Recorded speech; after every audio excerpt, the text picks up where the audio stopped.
Welcome back. आज की मनोविज्ञान की प्रश्नोत्तरी भाग 7 में आपका पुनः स्वागत है। ये थोड़ा मिसप्रिंट है, ध्यान रखें। भाग 7 में पुनः आपका स्वागत है। प्रति भाग हम 30 प्रश्नों पर अध्ययन कर रहे हैं। इस हिसाब से आज कुल मिला के आपके पास 210 प्रश्नों की तैयारी हो जाएगी। जहां तक आपका सी-टेट या री-टेट होता है तब तक इन प्रश्नों को हम लेकर आपके सामने प्रस्तुत होते रहेंगे। तो लगभग 1000 प्रश्नों की आपकी प्रैक्टिस हो जाएगी, तो बहुत अच्छा आपका स्कोर हो जाएगा सीडीबी और साइकोलॉजी में। तो भाग 7वें के पहले प्रश्न की तरफ ही आज बढ़ते हैं। बहुत आसान प्रश्नों के साथ आज हमने इस प्रश्नोत्तरी को स्टार्ट किया है। पहला ही प्रश्न है आपका, बहुत सरल सा है।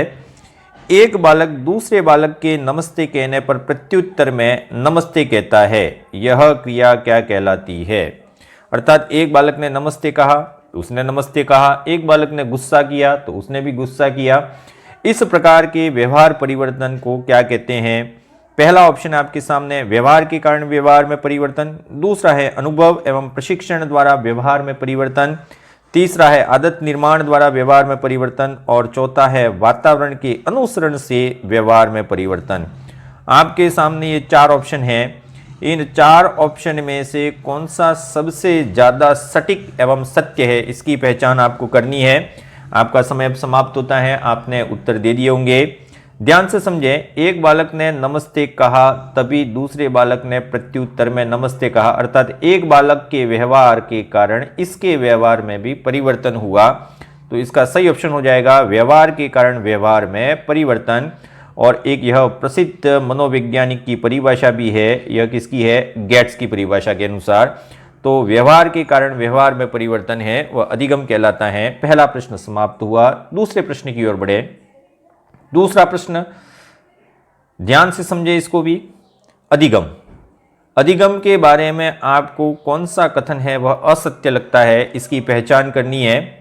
अधिगम के लिए हमने ये 4 कथन रखे हैं। इन 4 कथन में से असत्य कथन का चुनाव आपको करना है।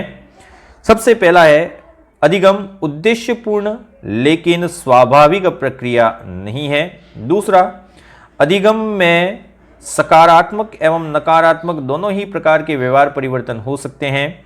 अधिगम से विकास होता है लेकिन विकास से अधिगम हो ही ये निश्चित नहीं है। अधिगम हमेशा व्यक्तिगत होता है, ना कि सामाजिक। तो आपके सामने कुल मिला के ये 4 ऑप्शन है। इन 4 ऑप्शन में से कौन सा ऑप्शन है वह सही है? जल्दी अपना जवाब दें।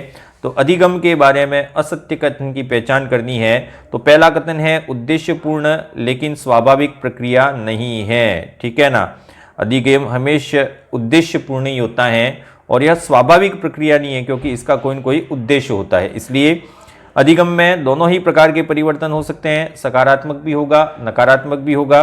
अधिगम से विकास तो होता है लेकिन विकास होने पर अधिगम हो यह निश्चित नहीं है। तो चौथा ही कथन बचा, अधिगम हमेशा व्यक्तिगत होता है ना कि सामाजिक। तो नहीं, अधिगम है वह व्यक्तिगत भी होता है और अधिगम है वह सामाजिक भी होता है। तो अधिगम की प्रकृति व्यक्तिगत एवं सामाजिक दोनों ही प्रकार की होती है। तो इसका ऑप्शन हो जाएगा डी, सी हो जाएगा। तीसरे प्रश्न की ओर बढ़े। तीसरा प्रश्न बहुत छोटा सा, बहुत सा सरल प्रश्न है। ज्ञान है, मतलब ज्ञान क्या है? What is knowledge? सूचना का संक्षिप्त रूप ज्ञान कहलाता है, सूचना का विस्तृत रूप ज्ञान कहलाता है, या दोनों ही? सूचना का संक्षिप्त रूप और विस्तृत रूप दोनों ही ज्ञान है। और तीसरा है सूचना का तथ्यों द्वारा विश्लेषण, वही ज्ञान है। तो बहुत सरल सा जवाब है इसका चौथा। सूचना का संक्षिप्त रूप कभी ज्ञान होता ही नहीं।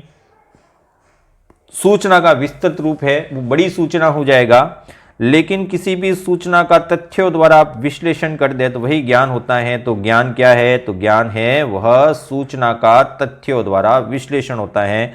तो तीसरे का ऑप्शन हो जाएगा आपका नंबर 4, यानी कि डी हो जाएगा। अगले प्रश्न की ओर बढ़े। चौथा प्रश्न, थोड़े थोड़े बड़े क्वेश्चन आ रहे हैं अब। चौथा प्रश्न है, अधिगम के विभिन्न अनुक्षेत्रों से संबंधित निम्नलिखित में से असत्य कथन का चुनाव कीजिए। आपके सामने अधिगम के जितने भी अनुक्षेत्र होते हैं उन अनुक्षेत्रों के बारे में चर्चा की गई है। अनुक्षेत्र कितने होते हैं? 3 ही होते हैं। संज्ञानात्मक होता है, दूसरा क्रियात्मक होता है और तीसरा भावात्मक होता है। पहला पढ़ेंगे, संज्ञानात्मक अधिगम अनुक्षेत्र में ज्ञानेंद्रिय मस्तिष्क का योगदान सम्मिलित होता है, जिसमें संश्लेषण एवं विस्तारीकरण की प्रक्रिया का विकास होता है। पहला ऑप्शन ये था। क्रियात्मक अनुक्षेत्र द्वारा मनोशारीरिक व्यवहार में परिवर्तन होता है जिससे व्यक्ति की कुशलताओं में विकास होता है। और तीसरा है भावात्मक अनुक्षेत्र में संवेगों का प्रकटीकरण नियंत्रित होता है। तीनों ही अनुक्षेत्र हैं, संज्ञानात्मक, क्रियात्मक, भावात्मक या फिर सभी कथन सत्य है। तो इस प्रकार के प्रश्न में आपने लगभग एक अंदाजा तो लगा ही दिया होगा कि इसमें सभी कथन सत्य है। तो चौथे का ऑप्शन हो जाएगा डी, तीनों ही 1, 2, 3 तीनों ही एक साथ सत्य है। अगले प्रश्न की ओर बढ़े। पांचवा प्रश्न। पांचवा छोटा सा है दिखने में, तो प्रतिबोधात्मक अधिगम है, यानी कि प्रतिबोधात्मक अधिगम में कौन कौन सी चीजें होती है। बालक अनुकरण द्वारा सीखता है, भूल एवं प्रयत्न द्वारा सीखता है, सूझ के द्वारा सीखता है, या तीनों ही क्रियाओं को सम्मिलित प्रभाव के द्वारा सीखता है। अर्थात बालक अनुकरण, भूल एवं प्रयत्न और सूझ के द्वारा सीखता है। अर्थात 1 + 2 + 3 तीनों ही सही है, या फिर 1, 2 और 3 में से एक सही है। तो ध्यान से समझें, जितने भी ये अधिगम होते हैं, जैसे कि आपने गामक अधिगम सुना होगा, एक तो होता है गामक अधिगम होता है, एक होता है प्रतिबोधात्मक अधिगम होता है, और तीसरे प्रकार का अधिगम होता है वह है संकल्पनात्मक अधिगम होता है। तो अधिगम के 3 प्रकार है। गामक अधिगम हमेशा अनुकरण के द्वारा होता है। इसके बाद प्रतिबोधात्मक अधिगम है, वह हमेशा भूल एवं त्रुटि या भूल एवं प्रयास के द्वारा होता है। और संकल्पनात्मक अधिगम है, वह हमेशा किसके द्वारा होता है? सूझ के द्वारा। यह शैशवावस्था का लक्षण है, ये बाल्यावस्था का लक्षण है और ये किशोरावस्था का। तो यहाँ पे आपको क्या ध्यान रखना है वो समझें कि प्रतिबोधात्मक अधिगम में बालक है वह किसके द्वारा सीखता है? भूल एवं प्रयत्न के द्वारा सीखता है।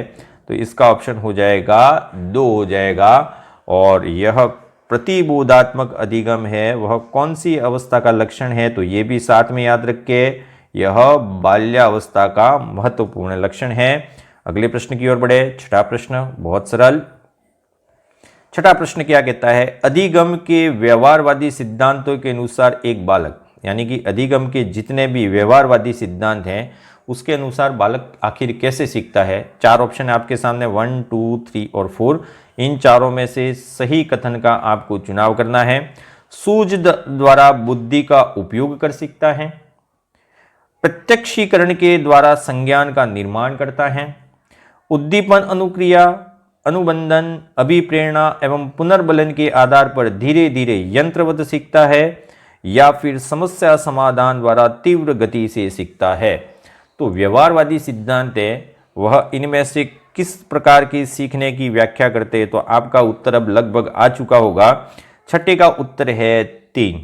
बाकी जितने भी हैं, पहला, दूसरा और चौथा है वह अधिगम के सूझ के सिद्धांत पर आधारित है, जबकि व्यवहारवादी सिद्धांत है वह कहते हैं उद्दीपक अनुक्रिया का महत्व होता है, अनुबंधन का महत्व होता है, अभिप्रेरणा का, पुनर्बलन का, और इसके द्वारा व्यक्ति यंत्रवत सीखता है। और यंत्रवत सीखेगा तो कैसे सीखेगा? धीरे धीरे। तो इसका ऑप्शन हो जाएगा नंबर 3। आगे बढ़ते हैं 7वें प्रश्न की ओर। 7वां, निम्नलिखित मनोवैज्ञानिकों के नामों के समुच्चय में से व्यवहारवादी जितने भी है उनका चयन करना है। 7वां क्वेश्चन है वह बहुत इंपॉर्टेंट है। इनमें से कौन से व्यवहारवादी है, उन व्यवहारवादियों का आपको चयन करना है। Pavlov, Thorndike, Skinner, Hull. Pavlov, Skinner, Koffka, Lewin. Pavlov, Thorndike, Lewin, Hull. Wertheimer, Koffka, Kohler और लेविन। तो कौन सा लगता है आपको? 7वां प्रश्न ध्यान से रखे, याद रखे। इसमें जितने भी हैं व्यवहारवादी कौन से हैं? तो व्यवहारवादियों की श्रेणी में पावलोव, थॉर्नडाइक, स्किनर और कौन आते हैं? हल। तो पहला समुच्चय है वह पूरा पूरा व्यवहारवादियों का समुच्चय है, जबकि अंतिम है वह गेस्टाल्टवादियों का समुच्चय है। बाकी तो दोनों मिश्रित रूप है। तो 7वें का आंसर हो जाएगा आपका ए हो जाएगा। 8वें प्रश्न की ओर बढ़े। 8वां बहुत सरल, बहुत छोटा। साइकोलॉजी शब्द में साइकी का क्या अर्थ है? ओ, ये तो इससे आसान प्रश्न तो होगा ही नहीं, आपने उत्तर भी दे दिया होगा। इस प्रश्न में आत्मा, मन, चेतना या आत्मा एवं मन दोनों ही। तो साइकोलॉजी शब्द में साइकी का अर्थ क्या होता है, तो अधिकतर उत्तर देंगे आत्मा। लेकिन मैंने एक चीज बताई थी, अगर इस प्रकार का प्रश्न आता है और चौथा ऑप्शन भी आता है तो आपके लिए ऑप्शन कौन सा सही होगा, डी। साइकी शब्द का अर्थ कौन सा होता है, साइकी का अर्थ आत्मा भी होता है और साइकी का अर्थ मन भी होता है। एक बताया था गेरेट ने और दूसरा बताया था पंपोनोजी। तो इस प्रकार के प्रश्न में उत्तर देने में जल्दबाजी ना करें। पहला आत्मा आपको दिख रहा है, लेकिन दिखता है, इसके बाद बड़ा सा पीछे भी दिया हुआ है, तो दोनों ही ऑप्शन सही है, आत्मा एवं मन दोनों ही। ये ऑप्शन सही है नंबर 4। ओके, पांचवें प्रश्न की ओर बढ़े। पांचवा बहुत आसान सा प्रश्न ये भी। मनोविज्ञान में अंतर्दृष्टि शब्द का प्रयोग प्रथम बार सुकरात द्वारा किया गया। इसके प्रत्युत्तर में ही किसके द्वारा बाह्य दृष्टि का संप्रत्यय विकसित किया गया। तो दो दृष्टियां होती है, अंतः दृष्टि और एक होती है बाह्य दृष्टि। अंतर्दर्शन अलग है और अंतः दृष्टि अलग है भाई, ठीक है ना। अंतर्दर्शन विधि विलियम वुंड की है। अंतर्दृष्टि शब्द सुकरात ने सबसे पहले प्रयोग में लिया था। बाह्य दृष्टि की संकल्पना किस मनोवैज्ञानिक से संबंधित है, अरस्तु, थॉमस रिचेरी, टॉमस हॉब्स या विलियम मैकडूगल। तो आपके उत्तर इन चारों में से एक होने चाहिए। जहां तक मुझे पता है आपने उत्तर देना शुरू कर दिया है। इसका उत्तर हो जाएगा सही, टॉमस हॉब्स। सबसे पहले बाह्य दृष्टि का संप्रत्यय दिया था टॉमस हॉब्स ने, और अंतर्दृष्टि का संप्रत्यय देने वाले व्यक्ति कौन थे, सुकरात थे। 10वें प्रश्न की ओर बढ़े। 10वां बहुत आसान सा। जे.बी. वॉटसन द्वारा व्यवहार के अध्ययन हेतु विधियां निर्धारित की गई थी। अर्थात जे.बी. वॉटसन ने व्यवहार के, एक बालक है, उस बालक के व्यवहार का अध्ययन करने के लिए किन विधियों का उपयोग किया था। प्रेक्षण एवं अनुबंधन, प्रेक्षण एवं अंतर्दर्शन, अंतर्दर्शन एवं निरीक्षण, केवल प्रेक्षण द्वारा व्यवहार का अध्ययन किया गया। तो थोड़ा सा दिमाग पे जोर दें। जे.बी. वॉटसन ने व्यवहार का जो अध्ययन किया था उसमें दो विधियों का सबसे ज्यादा प्रयोग किया था, प्रेक्षण एवं अनुबंधन। अनुबंधन भी एक विधि है, तो इसका ऑप्शन हो जाएगा ए। व्यवहार के अध्ययन हेतु वॉटसन द्वारा प्रेक्षण एवं अनुबंधन का प्रयोग किया गया था। अगले प्रश्न की ओर बढ़े। 11वां प्रश्न है, अधिगम का प्रथम व्यवहारवादी सिद्धांत किसके द्वारा दिया गया था। जे.बी. वॉटसन द्वारा, क्लार्क एच हल द्वारा, स्किनर द्वारा या एडवर्ड ली थॉर्नडाइक द्वारा। अधिगम का सबसे पहला व्यवहारवादी सिद्धांत, न कि व्यवहारवादी सिद्धांत बोला इसमें, तो व्यवहारवाद तो वाटसन की देन है, लेकिन व्यवहारवादी सिद्धांत वह किसके द्वारा दिया गया था, एडवर्ड ली थॉर्नडाइक। एडवर्ड ली व्यवहारवादी थे और इन्होंने सबसे पहला अधिगम सिद्धांत दिया था, इसलिए अधिगम का प्रथम व्यवहारवादी सिद्धांत है वह किसकी देन है, E.L. थॉर्नडाइक। बिल्कुल याद रखें, बहुत इंपॉर्टेंट क्वेश्चन है। अगले प्रश्न की ओर बढ़े। 12वां प्रश्न। 12वां आपके दिमाग में उत्तर वैसे ही आ गया होगा, बेकिंग मॉडल का संबंध है। बेकिंग मॉडल किसे कहा गया है, अभ्यास के नियम को, प्रभाव के नियम को, तत्परता के नियम को या साहचर्य परिवर्तन के नियम को। तो ये थॉर्नडाइक द्वारा दिए गए नियम थे, जिसमें 3 तो कैसे थे, मुख्य नियम थे, और 5 है वह गौण नियम थे। यहाँ हमने जो लिखे है पहला, दूसरा, तीसरा ये मुख्य नियम है और चौथा है वो गौण नियमों से एक है। अब हमारा पूछना ये है कि थॉर्नडाइक के द्वारा जो ये बेकिंग मॉडल कहा गया, इन चारों में से किस नियम को कहा गया है। तो बेकिंग का मतलब होता है बैकअप लेना, और यह होता है बार बार अभ्यास से। तो अभ्यास का नियम है, उसी अभ्यास के नियम को बेकिंग मॉडल कहा गया है। वेरी इंपॉर्टेंट क्वेश्चन, इसको बहुत ध्यान से पढ़ें। अगले प्रश्न की ओर बढ़े। 13वां प्रश्न है, हमारे एक छात्र में से लिया है, उस छात्र से इसका उत्तर हमने पूछा था। हिना नाम की एक छात्रा जयपुर जाकर बहुत सारे रीट प्रतियोगियों की तैयारी देखकर अपनी तैयारी को विराम दे देती है तथा मान लेती है कि उसका चयन अब संभव नहीं है और वह पुनः घर लौट आती है। यह थॉर्नडाइक के किस नियम के अनुसार हार मान लेती है? कौन भाई? तो ये बालिका है, ठीक है, साइंटिस्ट है एक ये। अब इस प्रश्न का उत्तर ढूंढने के लिए आपको एक ध्यान रखना है, मन के हारे हार है, ये सुना होगा आपने, मन के हारे हार है और मन के जीते जीत। अर्थात यहाँ पे आपकी मनोवृत्ति है वह कैसी होगी? नेगेटिव हो गई। इसी को कहा जाता है मनोवृत्ति का सिद्धांत या मनोदशा का सिद्धांत। अर्थात आपने इतने सारों को देखा, आपकी मनोदशा है वो हारने जैसी हो गई, इसलिए यह थॉर्नडाइक के कौन से नियम की पालना करता है? मनोवृत्ति का नियम। इसका ऑप्शन हो जाएगा 3 हो जाएगा। बहुत इंपॉर्टेंट क्वेश्चन है, ऐसे अप्लाइड क्वेश्चन आप जरूर याद रखें और इसको ऐसा होना नहीं है, ये भी जरूर ध्यान रखें। अगले प्रश्न की ओर बढ़े। 14वां प्रश्न छोटा सा है। 14वां, संबंध प्रत्यावर्तन के सिद्धांत के संदर्भ में असत्य कथन कौन सा है? 1 2 3 4। संबंध प्रत्यावर्तन का नियम आपने सुना होगा, तो इसमें असत्य कथन कौन सा है वो आपको जस्टिफाई करना है। इसे प्रतिवादी अनुबंधन के नाम से भी जाना जाता है। यह भाषा सीखने के लिए महत्वपूर्ण सिद्धांत है। इसका प्रतिपादन 1914 में किया गया था और इस सिद्धांत के विस्तार हेतु वाटसन द्वारा अपने ही बालक अल्बर्ट पर प्रयोग किया गया था। अब आपको संबंध प्रत्यावर्तन का नियम अगर याद है तो ये भी बिल्कुल याद हो जाएगा। यह कौन सा है? पावलोव का सिद्धांत।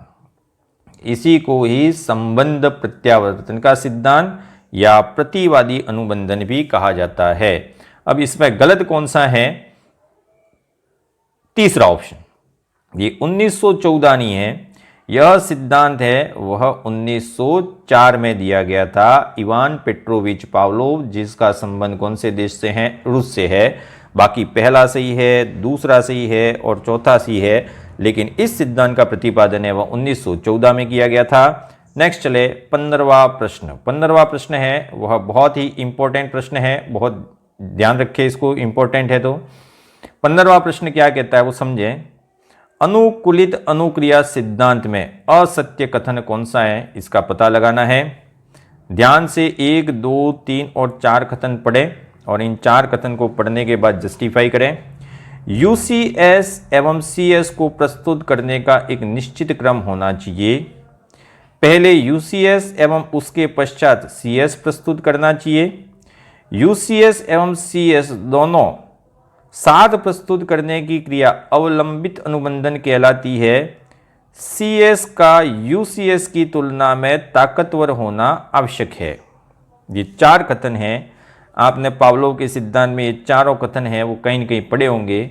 आपकी दृष्टि में ये चारों कथन में से कौन सा कथन है वह गलत है, उसका पता लगाना है। तो चलिए लगाते हैं। पहला, निश्चित क्रम में होना चाहिए, बिल्कुल सही कथन है। पहले यूसीएस एवं उसके बाद सीएस प्रस्तुत करना चाहिए, गलत। पहले क्या आएगा? सीएस और इसके बाद क्या आएगा? यूसीएस। अगर सीएस और यूसीएस दोनों साथ प्रस्तुत किए जाए तो साथ को क्या बोलेंगे? सहकालिक बोलेंगे, ये भी गलत। सीएस का यूसीएस की तुलना में ताकतवर होना चाहिए, नहीं, यूसीएस है वह ज़्यादा ताकतवर होना चाहिए सीएस की तुलना में।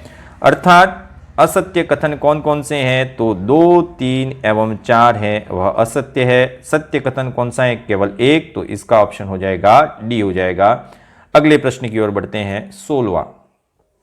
16वां, एक अध्यापक ने प्रश्नोत्तरी प्रतियोगिता में छात्रों को पुनर्बलन हेतु प्रत्येक 5 सही उत्तर देने पर एक चॉकलेट देने की व्यवस्था की। हल के अनुसार यह पुनर्बलन का कौन सा प्रकार है?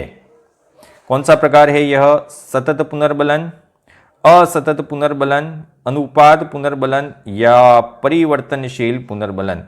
तो हल ने पुनर्बलन देने के ये 4 ही प्रकार बताए थे। हर प्रश्न के उत्तर के बाद अगर कोई चॉकलेट दी जाए बीच बीच में तो यह तो हो गया सतत पुनर्बलन। अंतराल पुनर्बलन का मतलब हो गया हर 5 मिनट में एक चॉकलेट मिलेगी, समय पे आधारित, तो ये हो गया अंतराल पुनर्बलन। अनुपात पुनर्बलन का मतलब है निश्चित आवृत्ति, 5 प्रश्न फिर चॉकलेट, फिर 5 प्रश्न फिर चॉकलेट, फिर 5 प्रश्न फिर चॉकलेट, इस प्रकार से निश्चित अनुपात।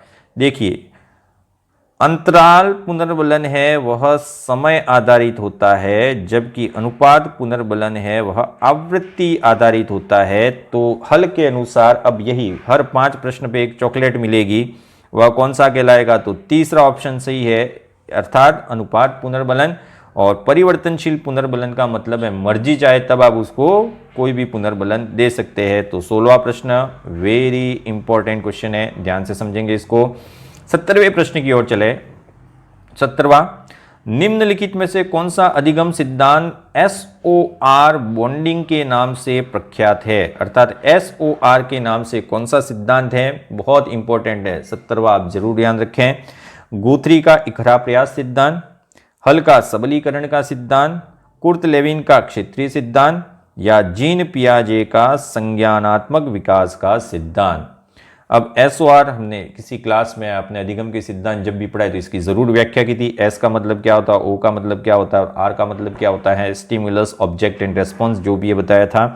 यह SOR थ्योरी है वह किससे संबंधित है? हल के सिद्धांत।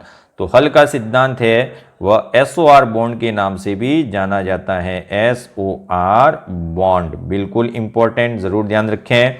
तो यह कौन सा ऑप्शन हो जाएगा? दूसरा ऑप्शन बी सही है।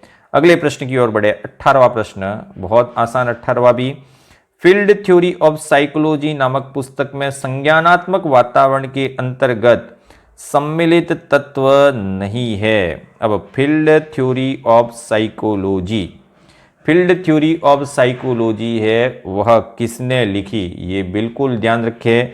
फील्ड थ्योरी ऑफ साइकोलॉजी नामक पुस्तक में संज्ञानात्मक वातावरण के अंतर्गत कौन सा तत्व सम्मिलित नहीं है? तो फील्ड थ्योरी ऑफ साइकोलॉजी है वह कुर्ट लेविन की रचना है। और कुर्ट लेविन ने इसमें कौन सा सिद्धांत दिया था? क्षेत्रीय सिद्धांत दिया था। और उसने कहा था कि संज्ञानात्मक वातावरण, जीवन देश, ये सब सुना होगा आपने। तो इसमें कौन सा है? वह इसमें सम्मिलित नहीं है। बुद्धि, चिंतन, संवेग या मूल प्रवृत्तियां सम्मिलित है या फिर सभी सम्मिलित है? तो कुर्ट लेविन ने कहा था कि एक बालक का संज्ञानात्मक वातावरण होता है और दूसरा होता है सामाजिक वातावरण। इसमें संज्ञानात्मक वातावरण में बुद्धि, चिंतन, संवेग एवं मूल प्रवृत्तियां चारों चार सम्मिलित होती है। तो इसका ऑप्शन हो जाएगा डी हो जाएगा। वेरी इंपॉर्टेंट क्वेश्चन, ठीक है। अब यहां सिर्फ पुस्तक का नाम दे दिया है, किसने दी ये वो थ्योरी किसी ने नहीं दिया, तो पुस्तक के नाम से भी प्रश्न पूछा जा सकता है। 19वें प्रश्न की ओर चले। 19वां बहुत अच्छा प्रश्न है। द कंडीशंस ऑफ लर्निंग पुस्तक का संबंध किस मनोवैज्ञानिक से है? Kurt Lewin, Kurt Koffka, Edwin Guthrie या इनमें से कोई नहीं? उत्तर की प्रतीक्षा कर रहे हैं 19वें के लिए। देखिए, द कंडीशन ऑफ लर्निंग से यह पुस्तक है, न तो इसकी है, न इसकी है, न इसकी है, अर्थात इसकी है, मतलब इसमें से तो कोई ऑप्शन ही नहीं है। वास्तव में ये पुस्तक लिखी थी रॉबर्ट गेने ने, और इसने अधिगम सोपानकी का सिद्धांत या श्रृंखलाबद्ध अधिगम का सिद्धांत इसी ने दिया था। तो द कंडीशन ऑफ लर्निंग है वह किसकी पुस्तक है? रॉबर्ट गेने की है। इंपॉर्टेंट, याद रखें। अगले प्रश्न की ओर बढ़े। 20वां बहुत आसान है। रॉबर्ट गेने द्वारा श्रृंखलाबद्ध अधिगम या अधिगम सोपानकी का प्रतिपादन किया गया। उसके द्वारा सीखने के 8 चरण बताए गए थे। बिल्कुल 8 चरण थे। निम्नलिखित में से कौन सा चरण कोडिंग डिकोडिंग फेज के नाम से जाना जाता है? Very important, coding and decoding phase, यह कौन सा चरण है जो इस नाम से जाना जाता है? शाब्दिक अधिगम, श्रृंखला अधिगम, उद्दीपक अधिगम या संकेत अधिगम। तो शब्दों को समझना ही कोडिंग एंड डिकोडिंग कहलाता है।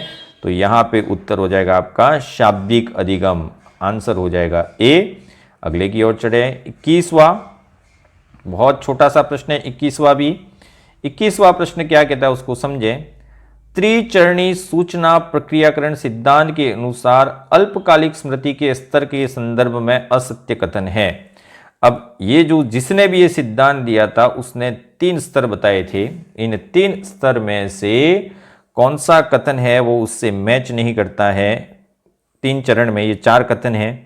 यह इंद्रियों द्वारा असंभव है, यह स्मृति पर आधारित प्रक्रिया है, सूचनाओं के विभिन्न उपभागों को संयोजित करता है, अभ्यास एवं पुनरावृत्ति द्वारा क्रियाओं को स्वचालन की स्थिति में ला देती है। मतलब कौन सा? अल्पकालिक स्मृति स्तर। तो सीधा सा लॉजिक है, कौन सा इसमें असत्य कथन है? तो जो भी ये सिद्धांत देने वाले व्यक्ति थे, उन्होंने ये तीसरा कथन है वो नहीं कहा था। उन्होंने कहा था उपभागों को विश्लेषित कर। उपभागों का क्या किया जाता है? विश्लेषण, न कि संयोजन किया जाता है। तो उपभागों को बांट कर आगे की प्रक्रिया पूरी की जाती है। तो पहला सही है, दूसरा सही है, चौथा सही है, लेकिन तीसरा है वह त्रिचरणीय सूचना प्रक्रियाकरण सिद्धांत के संदर्भ में गलत है। 22वें प्रश्न की ओर बढ़े। 22वां, रॉबर्ट स्टेनबर्ग के अनुसार ज्ञानार्जन से संबंधित या ज्ञानार्जन में सहायक बुद्धि कौन सी है? तो रॉबर्ट स्टेनबर्ग ने 3 प्रकार की बुद्धि की बात की थी। वो 3 में से इनमें कौन सी, वो भी आप समझ जाएंगे। ऑप्शन देख ले, गटकीय बुद्धि, अनुभाविक बुद्धि, सांदर्भिक बुद्धि या संज्ञानात्मक बुद्धि। और प्रश्न किससे पूछा गया है? ज्ञानार्जन से। ज्ञान शब्द आते ही आपके दिमाग में संज्ञान आ गया, लेकिन ये नहीं है, ये जरूर ध्यान रखें। यह क्या है वो समझ लें। रॉबर्ट स्टेनबर्ग ने किताब लिखी थी बियॉन्ड आईक्यू, ठीक है ना। बियॉन्ड आईक्यू जो किताब है वह किसकी थी? रॉबर्ट स्टेनबर्ग की। इन्होंने इसमें बताया था कि ज्ञान के अर्जन के लिए सबसे ज़्यादा उपयोगी बुद्धि कौन सी होती है? गटकीय बुद्धि। चौथा प्रकार है वह उसने बताई नहीं था। तो स्टेनबर्ग के अनुसार बुद्धि 3 ही प्रकार की होती है, गटकीय, अनुभाविक और सांदर्भिक, जिसमें ज्ञान के लिए कौन सी इंपॉर्टेंट है? गटकीय बुद्धि। अगले प्रश्न की ओर बढ़े। 23वां प्रश्न बहुत आसान सा है। निम्नलिखित में से कौन सा या कौन से बुद्धि के प्रक्रिया प्रदान सिद्धांत से संबंधित नहीं है? बुद्धि के बहुत सारे सिद्धांत थे, इसमें प्रक्रिया प्रदान सिद्धांत है, उससे संबंधित व्यक्ति कौन सा नहीं है? आर्थर जेनसन, ब्रूनर एवं पियाजे, जॉन पास्कल लियोनी या रुडोल्फ स्टीनर। बुद्धि के प्रक्रिया प्रदान सिद्धांत में से इन सब में से कौन सा संबंधित नहीं है? तो बहुत आसान सा प्रश्न है और बहुत आसान सा जवाब है रुडोल्फ स्टीनर। इन्होंने कौन सा संप्रत्यय दिया था? कोई एज दी थी जो आपको याद होनी चाहिए। मेंटल एज दी थी, आईक्यू दिया था, या किस प्रकार का कंसेप्ट दिया था रुडोल्फ स्टीनर? ये पहले प्रश्न हम चर्चा कर चुके हैं। तो 23वां प्रश्न है, उसका उत्तर हो जाएगा डी हो जाएगा। 24वें प्रश्न की ओर चलें। 24वां प्रश्न है, बुद्धि के क्रम गुणित विश्लेषण का सिद्धांत किसने दिया? या बुद्धि के क्रम गुणित विश्लेषण सिद्धांत के प्रतिपादक कौन है? क्रम गुणित विश्लेषण सिद्धांत है, इसका कुछ नाम तो आपको जरूर याद होगा। पहले ऑप्शन देख लेते हैं। थर्स्टन एवं केली, बर्ट एवं वर्नन, जॉन पास्कल लियोनी एवं आर्थर जेनसन और कैरोल एवं स्टीनर। ये दो मनोवैज्ञानिकों का समूह है। इसमें क्रम गुणित विश्लेषण का सिद्धांत तो पहले तो समझ लें। इस सिद्धांत का नाम है समूह तत्व सिद्धांत, बुद्धि का समूह तत्व सिद्धांत। अब जैसे ये नाम लिया तो आपके दिमाग में उत्तर आ गया होगा। बुद्धि का समूह तत्व सिद्धांत वो किसने दिया था? थर्स्टन एवं केली, जिसका दूसरा नाम है क्रम गुणित विश्लेषण सिद्धांत। तो 24वें का आंसर हो जाएगा ए हो जाएगा। नेक्स्ट चलते हैं 25वां। जब व्यक्ति असफलता, दुख और पीड़ा को बलपूर्वक भूलने का प्रयास करता है तो इसे क्या कहते हैं? यहां पे बल लगाकर प्रयास कर रहा है तो प्रतिगमन कहते हैं, तदात्मीकरण कहते हैं, प्रक्षेपण कहते हैं या दमन कहते हैं। बहुत सरल प्रश्न है और इस सरल प्रश्न का उत्तर हो जाएगा आपका दमन। तो 25वें का ऑप्शन हो जाएगा डी। 26वें प्रश्न की ओर बढ़े। 26वां भी बहुत आसान सा है। जब पति को गुस्सा आता है तो वह बाइक लेकर शॉर्ट ड्राइव के लिए चला जाता है, जब तक कि पहले से अच्छा महसूस नहीं करता। इस व्यवहार में कौन सा रक्षा तंत्र परिलक्षित होता है? गुस्सा आया, गाड़ी ली, भाग गया, थोड़ी देर बाद मूड ठीक हुआ, वापस आ गया, ये एक डिफेंस मैकेनिज्म है। लेकिन कौन सा? प्रक्षेपण, विस्थापन, प्रतिक्रिया निर्माण या फिर मनोरचना। बहुत आसान सा प्रश्न है, उत्तर कौन सा हो जाएगा? 2। यह क्या कहलाता है? विस्थापन कहलाता है। अगले की ओर बढ़ें। कोपिंग व्यवहार क्या होता है? कोपिंग व्यवहार के बारे में आपने सुना होगा, समस्याओं से या तो क्या करें? फाइट करें, या फिर समस्याओं से क्या कर जाएं? फ्लाइट कर जाएं। एक होती है फाइट और एक होती है फ्लाइट। फ्लाइट का मतलब तो हो गया आप रक्षा युक्तियों का प्रयोग कर रहे हैं, फाइट का मतलब आप रक्षा युक्तियों का प्रयोग नहीं कर रहे हैं। तो कोपिंग व्यवहार का संबंध किससे है? बाधा निराकरण से, प्रतिगमन से, प्रक्षेपण से या शोधन से। तो ये तो सभी रक्षा युक्तियां है, जबकि ये समस्या से भिड़ने का तरीका है। तो कोपिंग व्यवहार क्या है? बाधाओं का निराकरण करना या समस्याओं से लड़ना, फाइट करना, यह कहलाता है कोपिंग व्यवहार। अगले प्रश्न की ओर बढ़े। 28वां प्रश्न है, वह बहुत सरल है। उपलब्धि अभिप्रेरणा से संबंधित व्यक्ति कौन है? फ्रायड एवं जूंग, मिलर एवं डोलार्ड, मैस्लो एवं मैकडूगल, या फिर मैक्लिकलैंड एंड एटकिंसन। उपलब्धि अभिप्रेरणा इनमें से किन व्यक्तियों से संबंधित है? बहुत आसान सा प्रश्न, इसका ऑप्शन कौन सा हो जाएगा? D, McClelland and Atkinson. अगले प्रश्न की ओर बढ़े। 29वां, बहुत सरल प्रश्न लिए पीछे तो हमने। 29वां प्रश्न क्या कहता है? शिक्षा मनोविज्ञान का मुख्य उद्देश्य है शिक्षण विधि में सुधार करना, बालक के सामाजिक स्तर में सुधार करना, शिक्षण सामग्री में सुधार करना, बालक का सर्वांगीण विकास करना। तो इनमें से उद्देश्य तो सारे हैं, लेकिन यहाँ पे मुख्य उद्देश्य की बात की गई है तो ऑलराउंड डेवलपमेंट ऑफ चाइल्ड। तो यहाँ पे हो जाएगा बालक का सर्वांगीण विकास करना, ऑप्शन नंबर डी। आगे बढ़ते हैं आज के अंतिम प्रश्न पूर्णाहुति के रूप में। आज का अंतिम प्रश्न है, किसने सामाजिक निर्वितवाद के सिद्धांत पर सर्वाधिक बल दिया? सामाजिक निर्वितवाद, ठीक है ना, इसके बारे में आपको जरूर पता होगा। इस प्रश्न के भी बहुत सारे उत्तर हो सकते हैं। जीन पियाजे ने, लॉरेंस कोहेलबर्ग ने, इसके बाद लीव वाइगोत्सी ने, या जेरोम एस ब्रूनर। तो सामाजिक निर्वितवाद का संबंध है वह इन चारों में से किससे है? तो आपका ऑप्शन हो जाएगा सी, यानी कि 3। लीव वाइगोत्सी, लेब वाइगोत्सी ने ही सामाजिक निर्वितवाद पर सर्वाधिक बल दिया था। Very important question. और आज हमने इसका एक क्वेश्चन सीरीज भी बनाई है, पीछे एक आंसर शीट बनाई है।